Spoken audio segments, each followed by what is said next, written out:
John Adams' Letters from the Front podcast for February 1918. This podcast looks at life in World War I through the letters of John Adams, who was 23 when he joined up in September 1914. He served with the 9th Service Battalion Royal Irish Fusiliers and was involved in many significant events on the Western Front, particularly Passchendaele. These are his words, read by his grandchildren and narrated by his great-grandchildren. In this month's letters, we still see John Adams wanting to go to his mother, who is ill, asking for a letter from his mother's doctor to show his commanding officer to gain compassionate leave. In our history section, we hear about how the mail was delivered to and from the Western Front during the First World War. The bulk of this history is taken from an article by Alan Johnson on the BBC, How Did 12 Million Letters Reach World War I Soldiers Each Week? And this is used with very kind permission by Alan himself. We will have a link to this article in our show notes on the website. My name's Mark Adams, and John Adams was my grandfather. The most effective weapon used during World War I wasn't the shell or the tank, it was morale. The British Army believed that it was crucial to an Allied victory, and it looked to the post office for help. The delivery of post was vital for two reasons. Firstly, receiving well wishes and gifts from home was one of the few comforts a soldier had on the Western Front. The majority of them spent more time fighting boredom than they did the enemy, and writing was one of the few hobbies available to them. For some, it was a welcome distraction from the horrors of the trenches. Secondly, letters served a propaganda purpose, as everything that the soldiers sent back was subject to censorship. The British Army claimed this was to prevent the enemy finding out secret information, but really it was to prevent bad news from reaching the home front. Letters from serving soldiers had a powerful role, not just in keeping families informed of the well-being of their loved ones, they also helped to sustain popular support for the war across the home front. Nothing could be allowed to jeopardise that. It only took 2 days for letters to reach the front.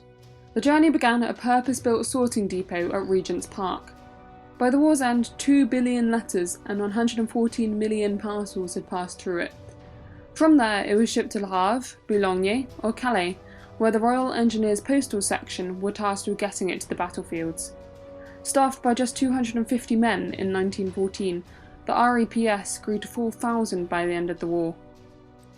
Regimental post orderlies would sort the mail at the roadside, and carts would be wheeled to the front line to deliver it to individual soldiers. The objective was to hand out letters from home with the evening meal. It said that no matter how tired and hungry the soldiers were, they always read the letter before eating the food. With more and more letters being sent to and from the front line, the British Army became increasingly worried about the messages that they contained. It was this worry that led to a huge censorship operation. At the start of the First World War, there was only one person involved in censorship. By November 1918, 5,000 people were involved in that job. In their letters home, the soldiers were forbidden from saying where they were, or from talking about their general condition.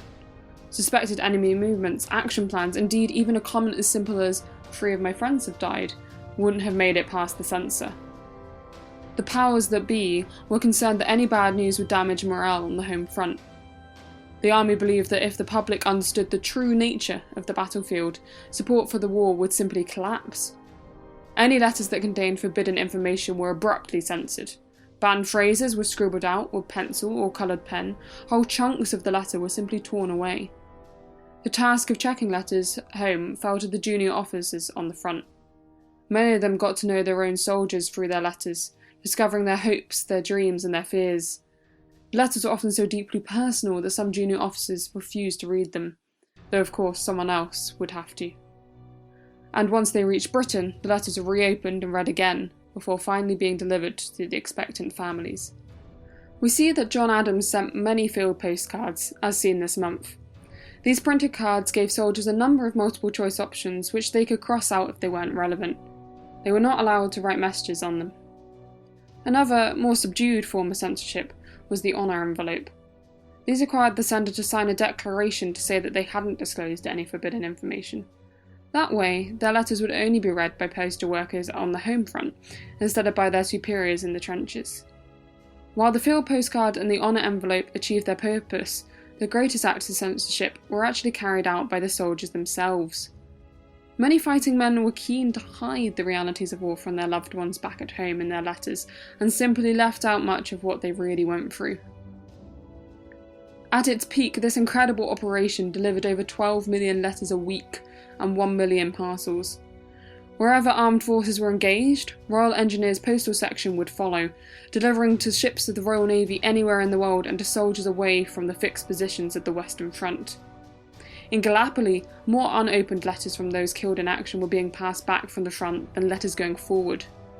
The GPO always ensured that returned letters didn't arrive before the official telegram telling the family that their son was dead. There were 30,000 unopened letters every day.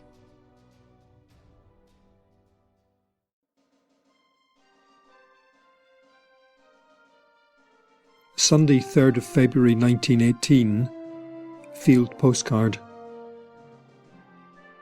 I am quite well. I received your letter dated 24th of the 1st, 1918. Letter follows at first opportunity. Monday, 4th February 1918. My dear Annie, just a few lines, hoping this finds you still in good health as it leaves myself at the same at present. I wrote to Mother for to ask the doctor to make out a certificate to the effect that she was ill and that she would like to see me.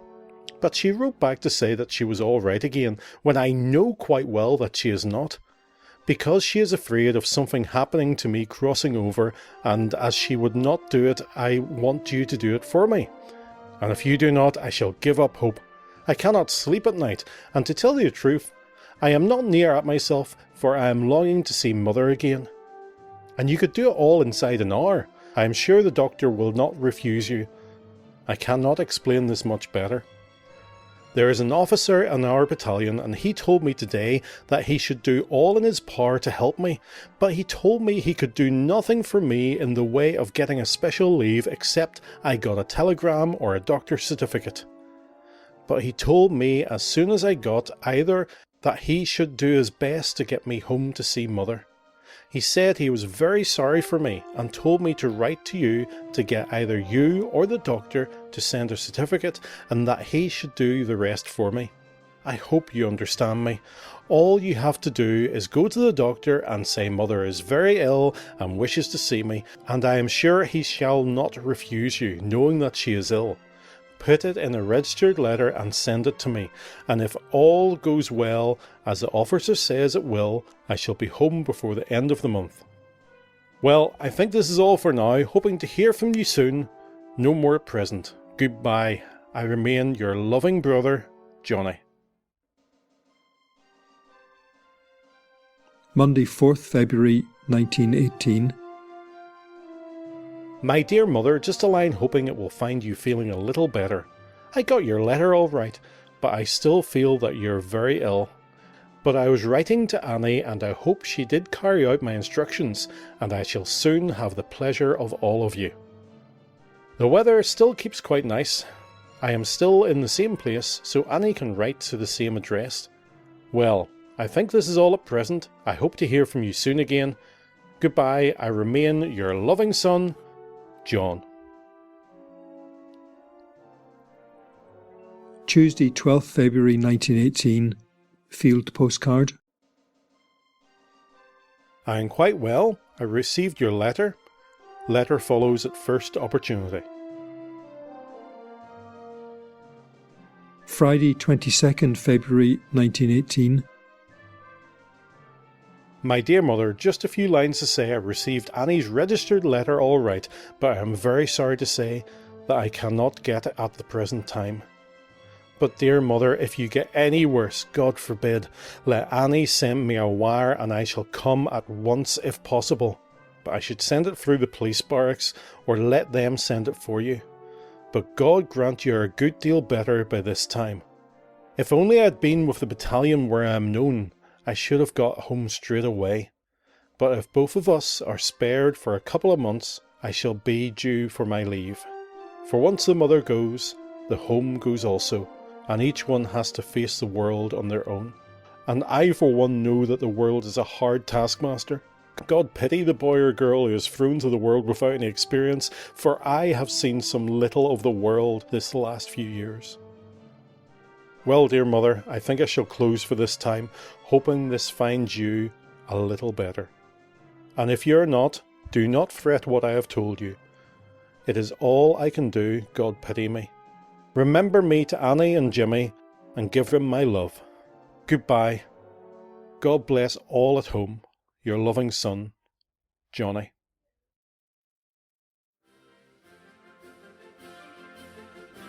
Thank you for listening to John Adams' Letters from the Front podcast.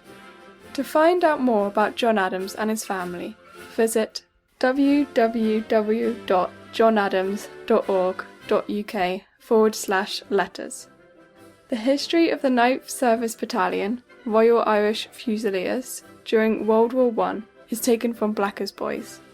Visit them at www.9thirishfusiliers.co.uk with the number 9.